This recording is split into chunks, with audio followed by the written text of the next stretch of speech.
Good evening. Tonight, I can report to the American people and to the world that the United States has conducted an operation that killed Osama bin Laden, the leader of Al-Qaida, and a terrorist who's responsible for the murder of thousands of innocent men, women, and children. It was nearly 10 years ago that a bright September day was darkened by the worst attack on the American people in our history. The images of 9/11 are seared into our national memory. Hijacked planes cutting through a cloudless September sky, the Twin Towers collapsing to the ground, black smoke billowing up from the Pentagon, the wreckage of Flight 93 in Shanksville, Pennsylvania, where the actions of heroic citizens saved even more heartbreak and destruction. And yet we know that the worst images are those that were unseen to the world. The empty seat at the dinner table, children who were forced to grow up without their mother or their father, parents who would never know the feeling of their child's embrace, nearly 3,000 citizens taken from us, leaving a gaping hole in our hearts. On September 11th, 2001, in our time of grief, the American people came together. We offered our neighbors a hand, and we offered the wounded our blood. We reaffirmed our ties to each other and our love of community and country. On that day, no matter where we came from, what God we prayed to, or what race or ethnicity we were united as one American family. We were also united in our resolve to protect our nation and to bring those who committed this vicious attack to justice. We quickly learned that the 9/11 attacks were carried out by Al-Qaida, an organization headed by Osama bin Laden, which had openly declared war on the United States and was committed to killing innocents in our country and around the globe. And so we went to war against Al-Qaida to protect our citizens, our friends, and our allies.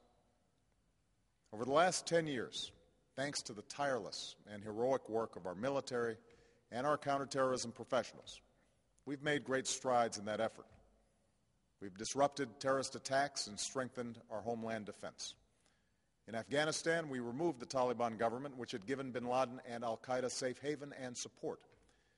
And around the globe, we worked with our friends and allies to capture or kill scores of Al-Qaida terrorists, including several who were a part of the 9/11 plot. Yet Osama bin Laden avoided capture and escaped across the Afghan border into Pakistan. Meanwhile, Al-Qaida continued to operate from along that border and operate through its affiliates across the world.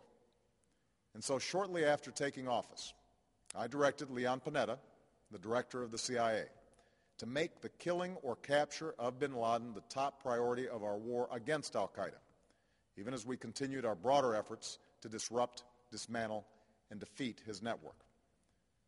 Then, last August, after years of painstaking work by our intelligence community, I was briefed on a possible lead to bin Laden. It was far from certain, and it took many months to run this thread to ground. I met repeatedly with my national security team as we developed more information about the possibility that we had located bin Laden hiding within a compound deep inside Pakistan. And finally, last week, I determined that we had enough intelligence to take action and authorized an operation to get Osama bin Laden and bring him to justice. Today, at my direction, the United States launched a targeted operation against that compound in Abbottabad, Pakistan. A small team of Americans carried out the operation with extraordinary courage and capability. No Americans were harmed. They took care to avoid civilian casualties. After a firefight, they killed Osama bin Laden and took custody of his body. For over 2 decades, bin Laden has been Al-Qaeda's leader and symbol and has continued to plot attacks against our country and our friends and allies. The death of bin Laden marks the most significant achievement to date in our nation's effort to defeat Al-Qaeda. Yet his death does not mark the end of our effort. There is no doubt that Al-Qaeda will continue to pursue attacks against us. We must and we will remain vigilant at home and abroad. As we do, we must also reaffirm that the United States is not and never will be at war with Islam. I've made clear, just as President Bush did shortly after 9/11, that our war is not against Islam. Bin Laden was not a Muslim leader. He was a mass murderer of Muslims. Indeed, al-Qaeda has slaughtered scores of Muslims in many countries, including our own. So his demise should be welcomed by all who believe in peace and human dignity. Over the years, I've repeatedly made clear that we would take action within Pakistan if we knew where bin Laden was. That is what we've done. But it's important to note that our counterterrorism cooperation with Pakistan helped lead us to bin Laden and the compound where he was hiding. Indeed, bin Laden had declared war against Pakistan as well and ordered attacks against the Pakistani people. Tonight, I called President Zardari, and my team has also spoken with their Pakistani counterparts. They agree that this is a good and historic day for both of our nations. And going forward, it is essential that Pakistan continue to join us in the fight against al-Qaeda and its affiliates. The American people did not choose this fight. It came to our shores and started with the senseless slaughter of our citizens. After nearly 10 years of service, struggle, and sacrifice, we know well the costs of war. These efforts weigh on me every time I, as Commander-in-Chief, have to sign a letter to a family that has lost a loved one, or look into the eyes of a service member who's been gravely wounded. So Americans understand the costs of war. Yet, as a country, we will never tolerate our security being threatened, nor stand idly by when our people have been killed. We will be relentless in defense of our citizens and our friends and allies. We will be true to the values that make us who we are.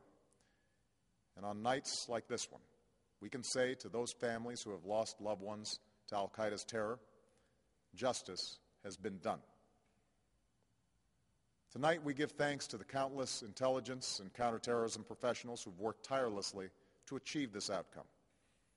The American people do not see their work nor know their names, but tonight they feel the satisfaction of their work and the result of their pursuit of justice. We give thanks for the men who carried out this operation, for they exemplify the professionalism, patriotism, and unparalleled courage of those who serve our country.